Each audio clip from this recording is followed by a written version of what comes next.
Welcome to Becoming Saiyans. A Dragon Ball rewatch podcast. And we're back.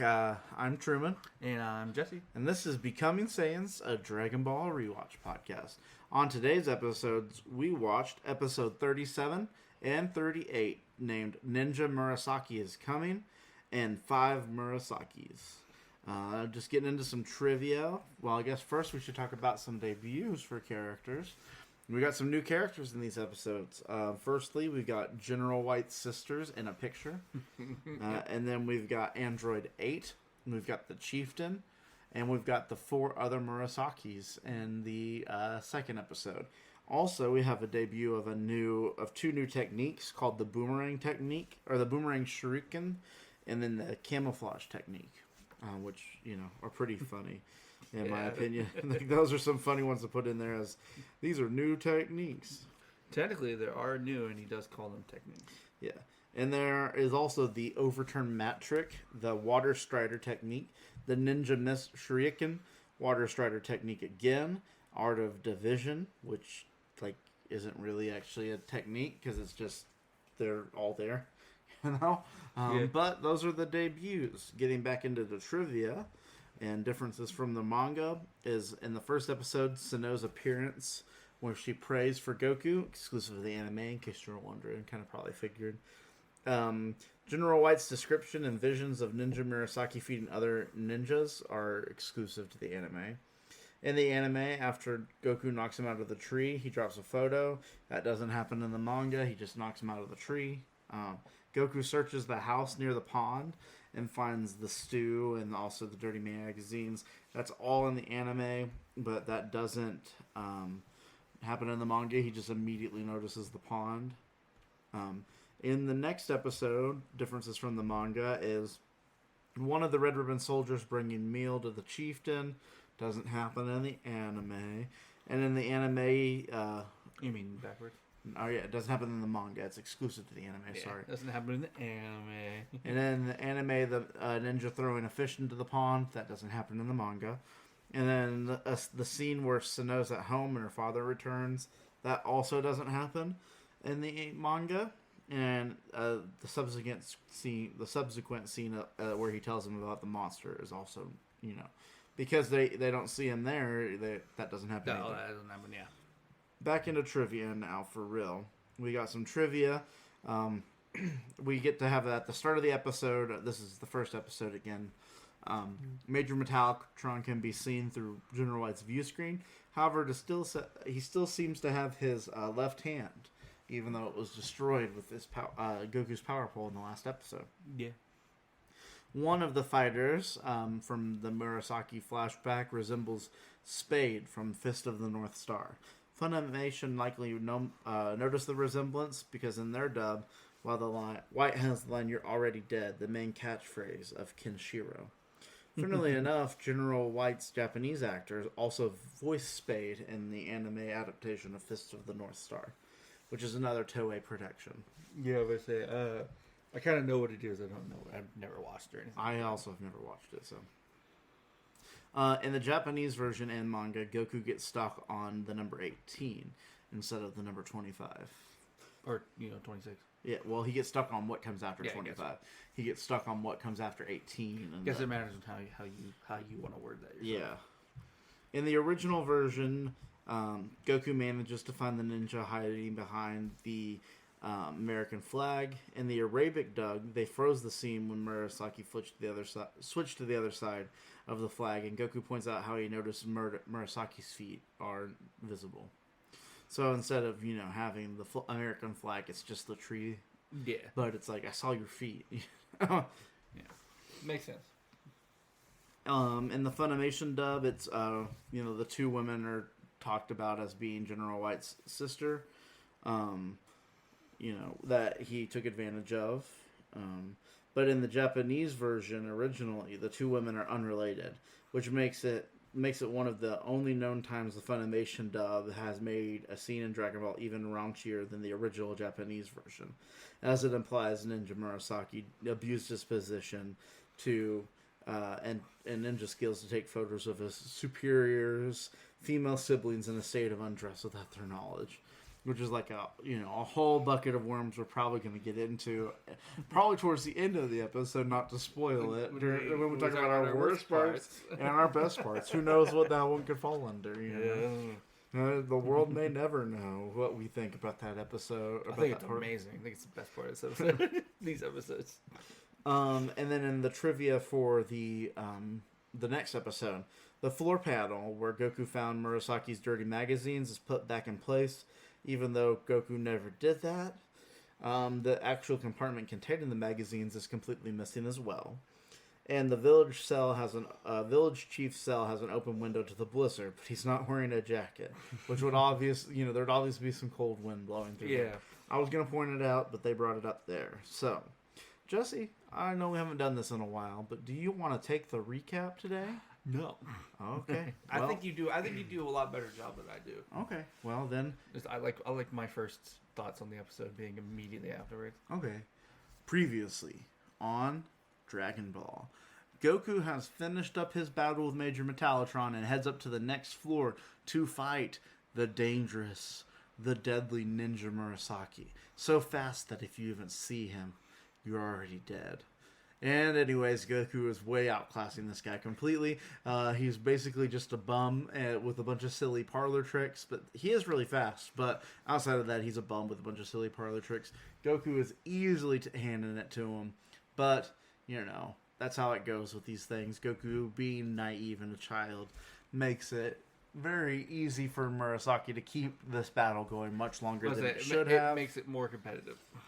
Going into the next episode, we find out that Ninja Murasaki is not the only ninja named Murasaki, as he has 4 other brothers, making quintuplets, I would assume. They never officially say that. And, what's going to happen? Is Goku going to be overwhelmed by 5 of these characters? No. He beats them up immediately once he figures out what's going on. At first, he's like, what is up with these after images? And then it's like, oh, no, they're all the same? Okay, I can now figure this out. And then after images against them, winning them the battle, and right before he can take out the first Murasaki, the eldest, or, the main one he's been fighting, he goes up top and releases a mysterious character named Android Number 8. And that's what you have missed on Dragon Ball. Jesse, go for it. Honestly, I know we've been dogging on some of these episodes being filler. And it's 100%, I think, the first episode of these two, the episode 37, is very filler heavy. Mm-hmm. But it's a great example of how to do filler correctly. Because it is hilarious. It's super entertaining. Yeah, that if the worst part goes to something else, we never could know. But the worst part of these episodes are that they're basically filler. But the best part of these episodes are that all of that filler is freaking really hilarious. Funny. It's really this is getting back to some of the classic early episode humor, where it's just you're dealing with an incompetent idiot trying to be Goku. Yeah, and it's like because it seems like he's just been striving on the fact that he's just faster than everybody. Yeah, but he's not faster than Goku. It definitely feels like the only reason why he's still a part of this army is because Metallotron was so much better, was so much stronger than anything else in the known universe up to Goku pulling up and blasting the JBL speaker and beating them up. Yeah. And then Murasaki's like, oh no, I have to do my job now. He's like, I've just been coasting on the fact that I got my big brother beating up everybody. And or if someone has reached, because no one has, actually, he states it, they stated, no one had reached Murasaki's floor uninvited. So the only people who'd made it there were people they wanted to make it there, had to walk them through or whatever. Yeah. Like the village chief, they put him in the prison above that floor. Yeah. So he's completely coasted off of just not having to defend himself. And the first time he has to, he's going up against, at this point, I think it's uncontroversial to say, probably the strongest person on the planet right now. Yeah, and the funniest thing is that he turned the lights on, making this a fairer fight. Yeah, if he keeps the lights off, he might have won because Goku was dodging that stuff, but he was dodging it much more closely. Whereas, like, if you were throwing a bunch of stuff and then also slicing at him with your sword, maybe you get Goku. Or you at least you get some licks on him. Yeah, but you hit him a little bit. But instead, he's like, "Let's turn the lights on," and then Goku's like, "Oh, I can see you now," which I think just goes to show his hubris. Yeah, I think it really goes to show Murasaki's hubris. Yeah, because he's also just coasting off of as well the overconfidence that he has, because no one's ever, because it seems like, just going on a limb here, I mean, I know Goku's a super overwhelming force, but he one punches every Murasaki that he hits. Yeah. So we can infer that Murasaki can't take a punch because he's never had to. Yeah, and that brings us to our thing we talked about last week about him being a glass cannon. Is that, like, yeah, I mean, he seems strong. He has to have done something at some point to gain, like, favor and join this army. We see it like towards the beginning, like after the lights come on and he gets the jump on Goku. He like cuts and blasts through a rock. Yeah. Like, he breaks a rock with his sword, which isn't any small feat of strength. Yeah, and like, literally, my third thing is that he has bought into his own hype for sure. Oh, absolutely. He's eating his own supply. And it's like, it'd be different if it was just General White hyping him up.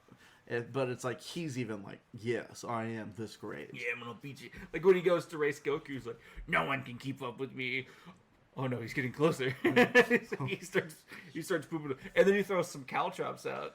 Yeah, and then he's like, Goku outsmarts him by putting on like little wooden clogger shoes. Yeah, and he's like, oh no, I can't win. Yeah, and that's the whole thing. Is it's just like he's bought into his own hype. To the point where it's like he doesn't think he's beatable. And when you're in a position where you think you're never going to lose, the first second that you have adversity, you're going to start flailing.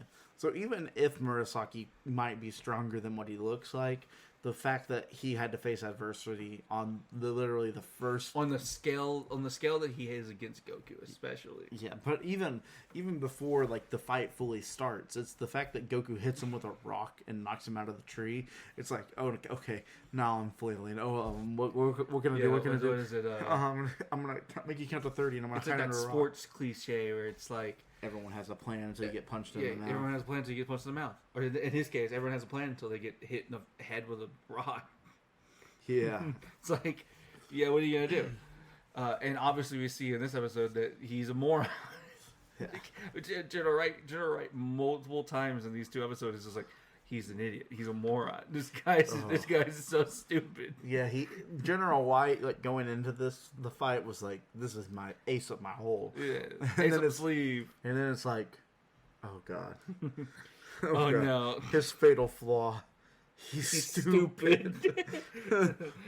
It's like, I'm trying to think of like a great example in other fiction of like what Murasaki is like. I mean, Goku to a certain extent. Goku to a certain extent. Except Goku's also just, like, super strong. I guess, like, what you would, like, if you're, like, a child in the Pokemon universe and you got really hyped because you like a Slow King. You're like, I'm gonna beat you up. And then, like, you deploy Slow King and it's like, oh, no. I'll do you one better. Sakamoto Day. This is what came to my mind. It's that anime on Netflix where there's this sniper in this show, and he is deadly accurate with that sniper rifle. Like, he almost gets Sakamoto a few times, but then you meet him, and he's the dumbest person alive. He's got one. Oh, Joe Dirt's a great example. Yeah, Joe Dirt. Like those types of characters that are like, yeah, they have exceptional ability. They're just stupid. And even Murasaki's even worse than those. Like, Forrest Gump's a horrible comedy, because at least Forrest Gump is like competent while being an idiot. Murasaki, when he's being stupid, is just like, there's a point in time where, like, I you brought this up. I brought it up multiple times when we were watching it, but like he gets Goku to turn around, close his eyes, and count to 30, and he doesn't stab him in the back.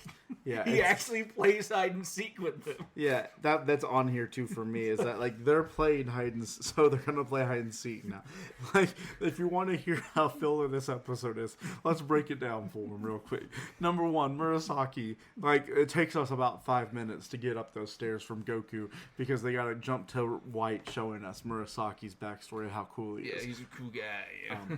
Then Murasaki, when he gets in there, jumps around these trees for probably 2 minutes of showtime. Just pop, pop, pop, pop, pop, pop, pop, pop. And like then throwing kunai and shurikens and stuff at him. And then Goku just throws a rock, knocks him out of the tree. Well, then before that, and then, like, while he's got the upper hand against Goku, as we said, in the dark, Goku's like, man, I wish the lights would come on. Like, he complains. 30 seconds later, the lights turn on. Yeah. Like, they open the, like, floodlight gate thing, like the window, the Truman gates. Show artificial dome land stuff, land light things, and then they turn on the lights, like the actual lights on the ceiling. Yeah, and then Goku, hits him with a rock, and then we spend like the next 3 or 4 minutes of just Murasaki talking and being like, oh, "I can't believe you did that." Also, give me back my picture. Yeah, because the picture falls out of his pocket. Yeah. After which we kind of the pervy picture. We have beaten around the bush on this, but we probably do need to get into this part. Murasaki's what is up with these pictures? What is up with this picture? Okay, he's a pervert. He's got pornos or whatever in his, in his house. Whatever. Sure. When you're sitting on a floor and you're literally not doing anything for probably 5 years of just sitting in this tower doing nothing. You get lonely, You gotta have hobbies. Yeah, you gotta do something. What is up with this picture of White's sisters? What is going on? I think because I don't know necessarily if he, because I think there's a line in there that made me think, at least when I was initially watching it, that General Wright was like, "Oh, I have Murasaki show my sisters around," because he's like. There was a thing where it's like, oh yeah, showing them the ropes or like showing them around. Yeah. So I think in the middle of that, he snuck a photo. Yeah. So I guess it's not. It's still horrible. It's still awful. It is like either Murasaki took advantage of his sisters and then took a picture, which is it's awful, abhorrent. Or Murasaki took a picture without them knowing after they got done swimming in the lake or the river or whatever body of water, the pond. Presumably not the piranha pond, which will come up later. But the other pond. Again, awful. What are we talking about here? Like, we had a pretty good run there of not having to worry about our worst part just being by default the perv moments. And then Murasaki shows up and is like, "Hold my beer, Mr. Roshi." Because when we talk about like the adult magazines, yeah, that's not even that terrible of a perv moment because it comes with the context of this guy's been stuck in like a tower full of dudes for at minimum probably 2 to 3 years without with the only access to if we didn't have the picture of the girls of General Wright's sisters allegedly. Without the knowledge of there ever being any women allowed in this tower, you get bored. Life finds a way, And as far as I'm concerned, doing that kind of stuff, isn't the end all be all end of the world. You know what I mean? It's bad, but it's not again, it's not like he's taking advantage of somebody. It's literally it's published materials that you're using for the purpose that they were published for. Yeah, it's not that one's okay. It's perverted, but it's not it's not something that 90% of men have probably done. And it's not a crime, is the thing. Yeah. The other thing is a crime. One of these perfectly normal thing that happens. It's a little dirty. It is gross, and it probably would have been my worst part. If the picture didn't exist, it would have been my worst part in the same way as Roshi having them as But this is the only other worse moment than this probably in the entire show is when Bulma forgets that and actually flashes Roshi. Yeah, that's if we're tier listing, that's the easy number one. And this is a pretty, off the top of my head, a pretty darn close number two. And I would say the other ones are like those times where Roshi has tried to take advantage of unconscious women. Yeah. Because it falls into the same point as this. Like, they're not consenting. Like, most of the time when Roshi, like, tries to do something nasty to a female, he gets beat or something happens. Something happens. But there's no repercussions, assumedly, of it. And again, also, I guess, there is the possibility, if we're looking if we're trying to be hopeful about it, maybe they, like, he might have asked permission for it. I would, but at the same time, the chance of that happening is so slow. You should just always assume the worst in these situations. And it was a candid photo. It wasn't like they were like posing. It was literally them laughing because somebody said something as they're putting their clothes back on. And they're not even looking. Neither one of them is looking at the camera. Yeah. And no one's acknowledging his existence. Yeah. Again, therefore. Again, in a photo shoot, you know, those types of pictures happen where you try to go for candidnness. But this is not that. This is fully just a candid picture. I'm kind of playing devil's advocate. I'm not excusing it at all. I'm just like pointing out the other possibilities that it could be. Yeah. But it's very obviously presented in a manner that, like, you're supposed to take it in the exact way we're taking it. Yeah. And it is abhorrent. It is up there with, like, the other nastiest things that have happened in this show. Yeah. And for the fact that we had so many episodes without anything this bad, it slaps you in the face, and it's within the first 6-7 minutes, 4-5 minutes of the show of the episode, not counting the recap. If we're skipping the to like a minute or two of recap. Yeah, it's before the mid-credit scene. Like, it's pretty fast. It hits you on the nose. And it's played it's played for laughs because, like, to be fair, like, the way White reacts to it is pretty funny, you know. He's like, oh, is that what you mean? Is that what you mean showing them around or whatever? Yeah, and you know, in general, like, it's a silly, like, it's played for. This is a silly episode, but it's like, God bless, man. It just shows. It's one of the moments where the show kind of shows its age. Yeah. The show shows its age in these moments where it's like, that's something that could be played as a joke in the 80s, that if you were to do it in a show now, would have multiple news, like, would have like a news segment on, like, ABC about it. Like they would have national news headlines talking about show being canceled because of bad scene. Yeah. Not trying to like dog on cancer calls or anything. Yeah. But it's an example of, like, how we've grown as a society. It's like this, we take offense to these things. Especially because there's no repercussions. Like, if something like that happens in a show and it's controversial, but something bad happens to the character, it's different. And I mean, something bad happens to him, he gets his butt kicked. But it's not because of the picture. Like, whereas in these other situations, like when Roshi tries to grab a feel of launch under the table. Top of feel. Yeah, when he tries to get a feel under the table falls on top of him. You know, like, whatever bad, like, when he tries to go bad, things happen. In this one, it's like, presumably nothing has happened because White had no idea this was even happening. You know, like, it's just, ugh.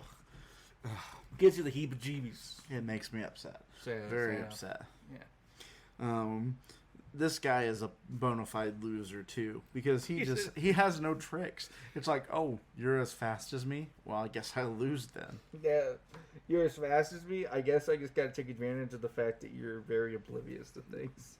I will say, like, when Goku is being unserious, he is so funny because he thinks it's a game. He's like, he doesn't think it's like a life or death situation. He thinks we're just playing around. So because there's no threat to him. Yeah. It's like it's such a contrast between, like, Metalotron and, like, this fight, and presumably the Android 8 fight coming up in the next couple episodes. Yeah. Next episode or two. Where it's like, it's so immediate that Goku realizes this guy is not on his level. Yeah. And so Goku just thinks, oh, this is just like a nice reprieve, funny, haha. And for Murasaki, it's like, I don't want to die. Yeah. Murasaki's like, I must kill you. I want to live. And then Goku's just like, oh, this is fun. You're a funny person, man. It all feels very Toriyama, like classic Toriyama here. Yeah. Like, you got the nasty stuff, which, like, love him or hate him, that was in his stuff from the get-go. Yeah, it's just he was that type of person. There's not much you can say. And But there's also just the silliness along with the fighting. But these episodes are just so silly. Like, I can't explain it better than just it's silly. Apparently, jumping a little bit further down, because a lot of this is just fight. Like, there's not a whole lot to break down. A lot of this is fighting and measuring up. Yeah. Because there's also a lot of moments where it's like Murasaki's like, I can run faster than you, and Goku is. I mean, we could talk about all the jokes and the funny moments for probably another hour. But because there's so many funny things that happen. I will spoil my best part when we're talking about funny moments. My best part, and I'm not letting you take it, is you will now face Oblivion. Oblivion? Who's that? Is he on the next floor? I thought you were gonna, because I was 100% gonna take, because there's a point in time where, like, the pervy picture happens. Goku and him keep fighting, and then they like go to play hide and seek, and then like Goku's counting down, gets stuck on 20, like can't remember 26. Oh yeah. And then he turns around, and Murasaki's like getting under a hollow rock, and he like scolds him, like, now turn back around, make up a number, I don't care, just like don't look until you get to 30. And then like he runs off, and when Goku goes to find him, that's when he walks into the house. Finds the pervy mags, finds the food, which we both thought we were going to have a Goku was going to eat the entire pot of stew moment. We both were. That was a fake out and a half. I was like, oh, the one time Goku doesn't stop to food. Yeah. And then, like, he hears weird breathing noises, walks outside. Murasaki is in a pond with a bamboo-looking straw, breathing through. It's like, he can't find me.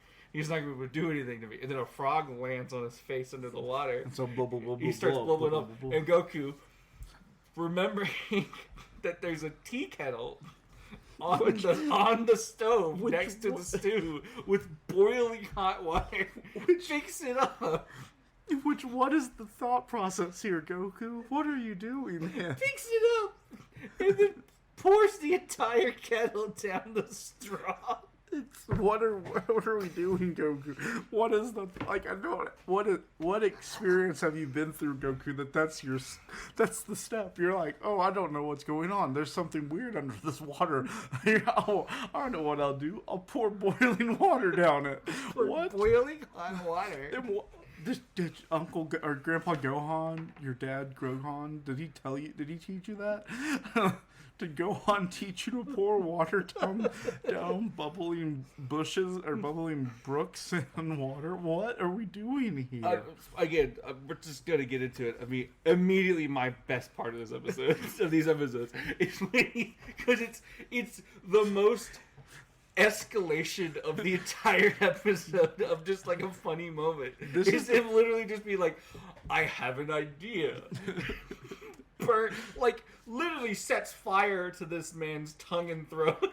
Gave him internal burning. Like, there's no way this guy. This man needs to go to a hospital because he's probably got third-degree burns in his esophagus. To be fair, this is the closest Goku's gotten to killing somebody. Yeah, like he should be. Because not only does it burn, but it's also you're gonna drown this man.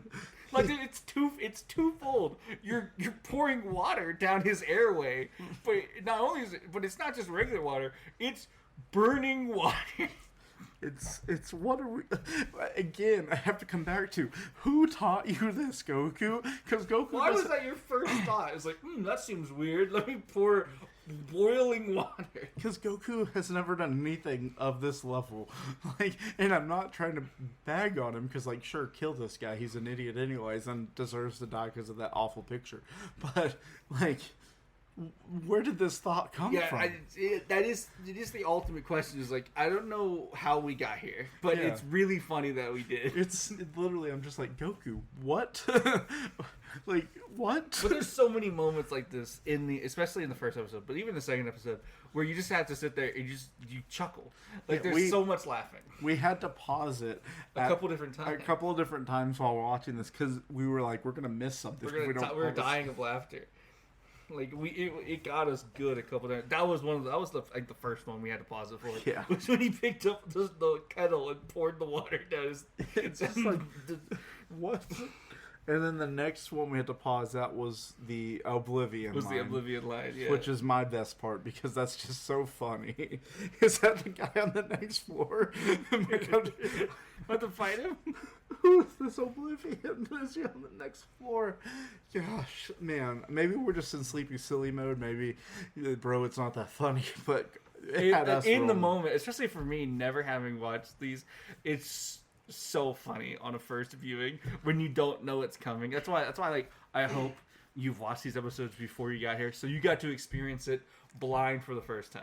Yeah, because it is hilarious. Like all of these moments are so funny, especially again because it's just like such a drastic.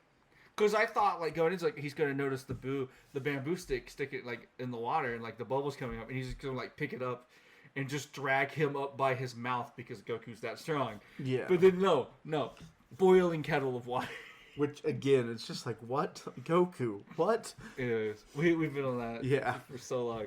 It just gives you an idea of like we rated these pretty highly, even though they are these are the so best. filler. These are the best filler I've seen from any show. This is the best 2 filler episodes. Yeah, I get to know our anime viewing is not as like high class as some other people's is. But like these are pretty good. And I'm talking even other shows have filler, and this is better than those. But then the next step in this episode is, okay, time to beat you. I'm going to jump as high as I can in the air and bring my sword down. Oh, well, I've got my power pole. Let me just stick it in the ground and ram it up your butt. Like, yeah. I thought going into it, like as he's coming down, I thought it was going to like hit him in the nuts. I thought it was going to hit him in the chin. Yeah, it chin, goes nuts, right goes, up him. goes, as Goku says, you've got a tail like me now. Now you have a tail like me. Gosh, Goku being unserious, like he doesn't know the damage he's doing. He's acting like a toddler when a toddler's just like punching you in the face and laughing. That's what Goku's doing to this man. Yeah. It's just hurting him severely, but also just laughing. Yeah, because like that's like the second part of the episode. No, where Murasaki has to go to the hospital now. Yeah, because you have the first part is, of course, as we just discussed, pouring boiling water down his throat. And then almost immediately afterwards, like the next part of the episode, is him getting the power pole shoved up his butt. And it's just like, oh man, dude.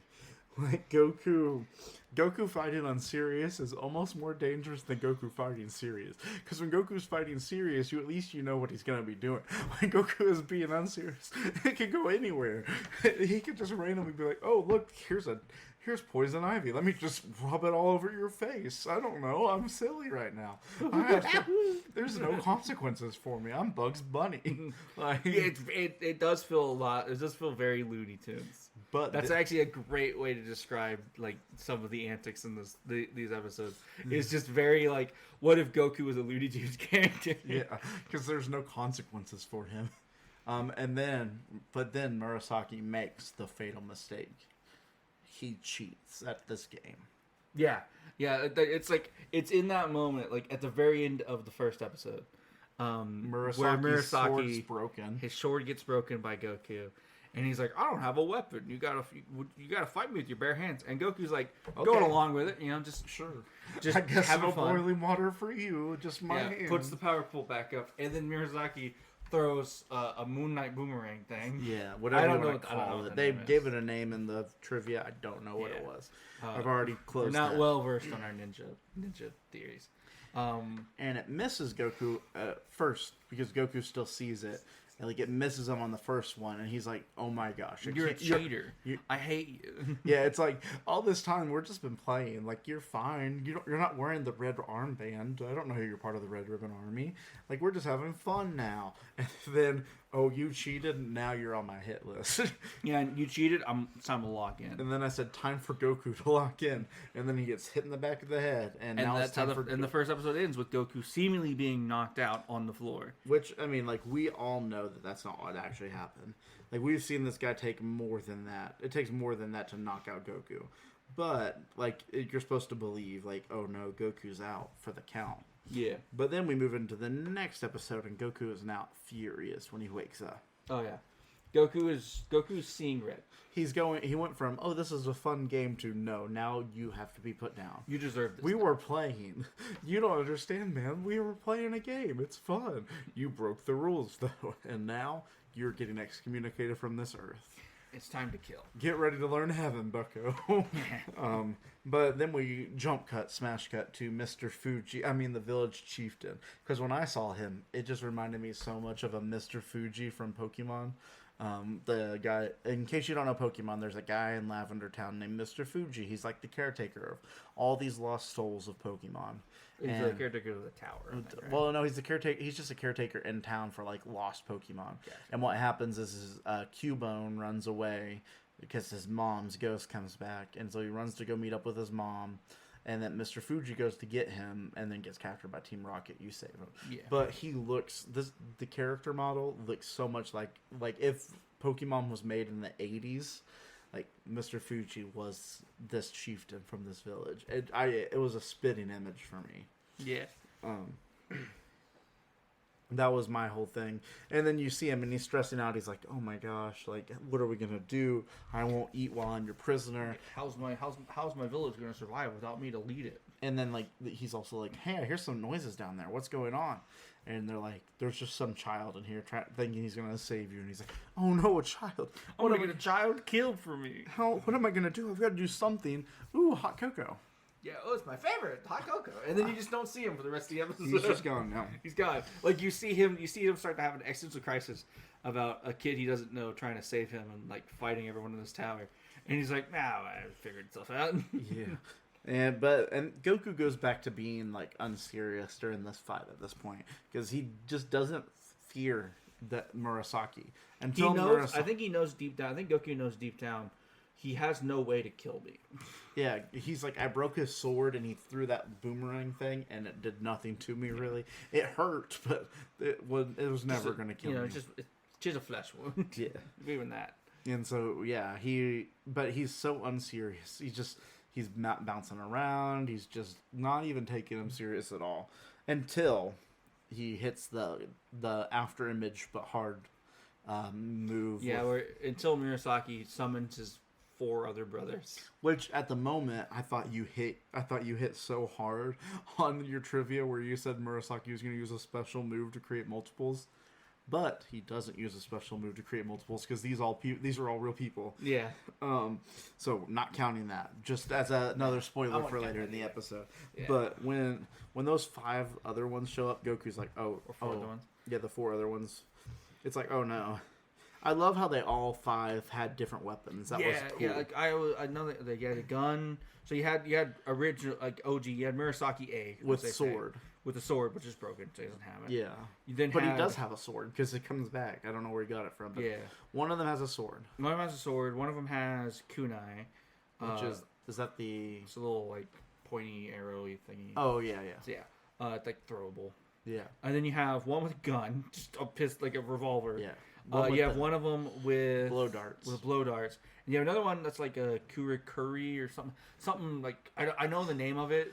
It's like a chain connected to a scythe, but also like a heavy weight. I don't know what it's called, but it starts with like a KH, I think. I was trying to look it up before the episode, and I just couldn't type it correctly.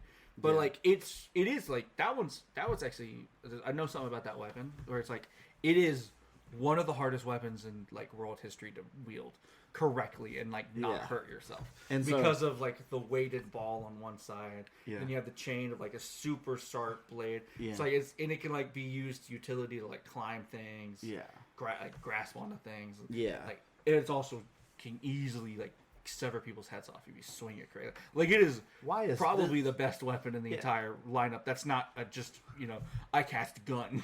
Yeah, and for real, like why is Gun Murasaki and that cool weapon Murasaki not the main Murasaki?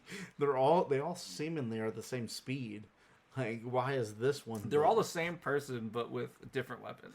Yeah, it's like when you're playing on Super Smash Bros. And you're clicking through characters and you're getting like, oh, I've got pink Kirby, well, I've got black Kirby. Yeah, it's like, well, that's still Kirby, so. It's like what it reminds me of, like what's funny about it, and like on all honesty, is if it was gun Murasaki in the dark, and like he could like aim properly, he probably he doesn't kill Goku because obviously we know Goku doesn't die from but this. like in theory, they would have probably found out immediately that Goku is like practically unkillable for them because he shoots him with the gun and he's like, oh, he didn't die. Yeah, He gets way more panicked. So I do like it in the storytelling aspect that he's not there until the very end.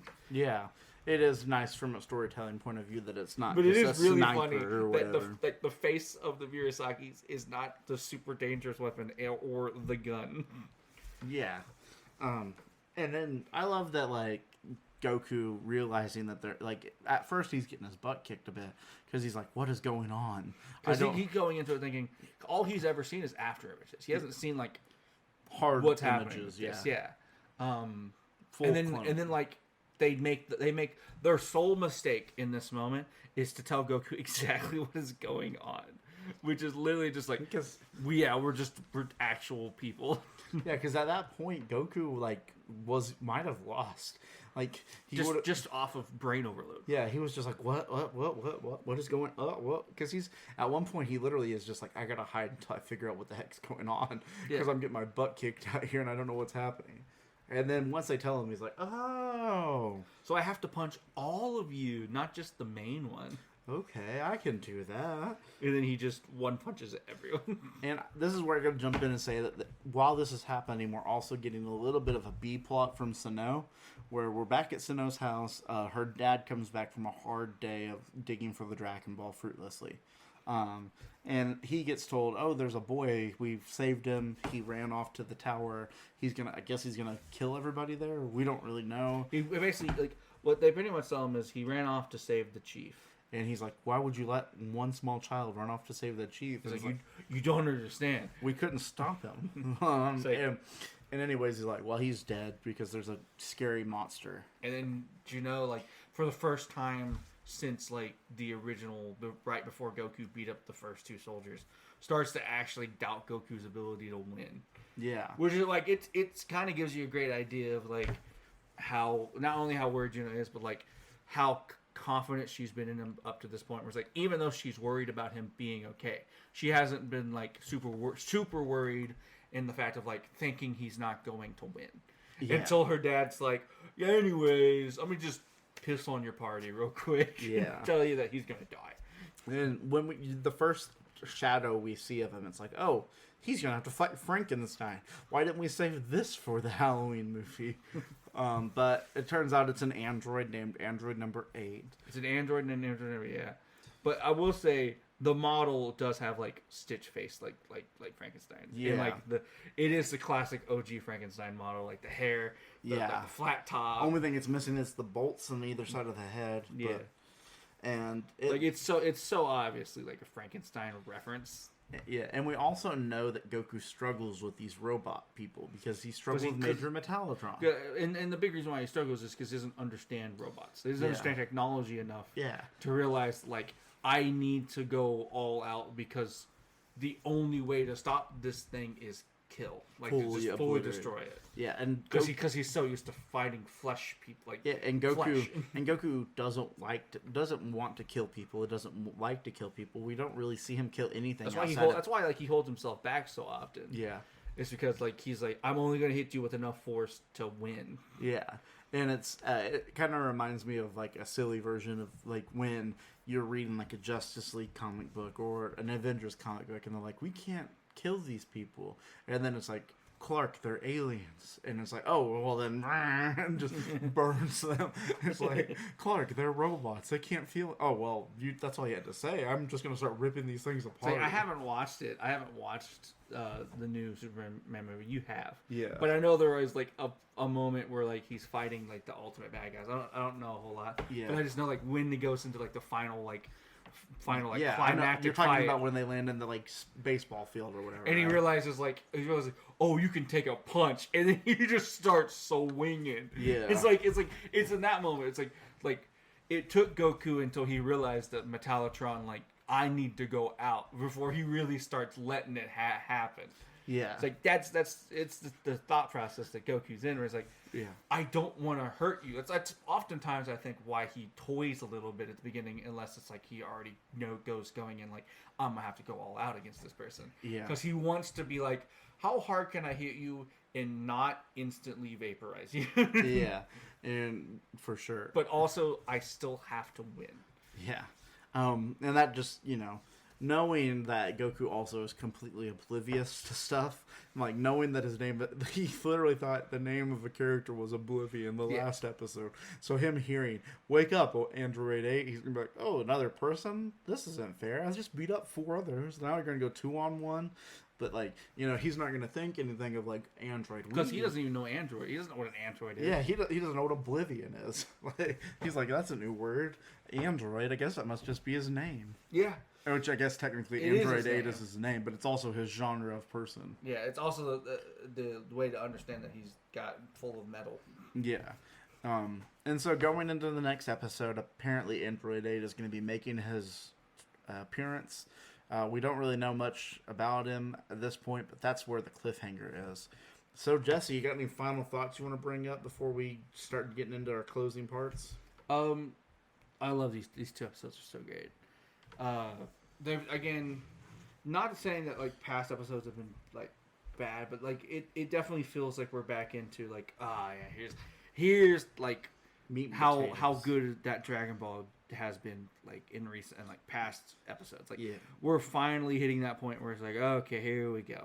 Yeah, because we got a good plot going on. We have some good villains. We're having funny moments again. Yeah, because that whole thing with Silver just felt like a waste of time. Not in a bad way because it was fun, but also like it was also kind of a wasteful bit of time. Like it wasn't bad, but it's just like compared to what's going on now, it's like, man, what were you doing there? Why were we beating around the bush? Yeah, you had this. You still have your fastball Toriyama. What are you talking about, man? Well, that I totally agree. These were some good episodes, even for filler. Like that first episode being filler, it was still good, because you could have taken these 2 episodes and took out all the filler and probably made it one episode. Took out all the funny things we had to laugh at and stuff, and but it could have easily been like 1 episode.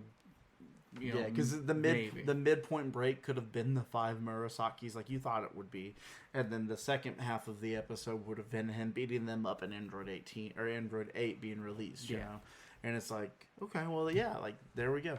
But it would have, in my opinion, been a worse singular episode. It would have been a worse experience. Because those 2 episodes were just so freaking funny. So, Jesse, moving into prediction time. Prediction! I think I got basically nothing correct. Besides maybe, like, one thing. You only threw out 2 guesses. Yeah. Your one guess number 1 was it was going to be the lead up to a fight / of starting at the midpoint. Which, I would say that the fight really started at the midpoint of these 2 episodes. Which I don't think that's exactly what you're meaning. That's exactly what I was going for, but because the entire first episode is Goku just build up to the fight, like scaling him out, having some fun with him, and then he messes up, he made Goku mad. Yeah, and then the second one we already kind of talked about, but Murasaki using a special move to create multiples. Not true because apparently he's just a quintuplet or something. And so, with that, Jesse, you hit a 50%. I'll give you that first one, but that second one I cannot give you. Moving into the next 2 episodes, we have episode 39, Mysterious Android number 8, and episode 40, Horrifying Bouillon. I don't know what a bouillon is, but it's spelled Buyon, and it's got a capital B. But these all have capitals and their stuff. So I think a majority of, if not the entire episode, first episode, is going to be his fight against Android 8. Kind of like how they basically devoted an entire episode to fighting Metallotron. Yeah. This is probably that's probably going to be a second.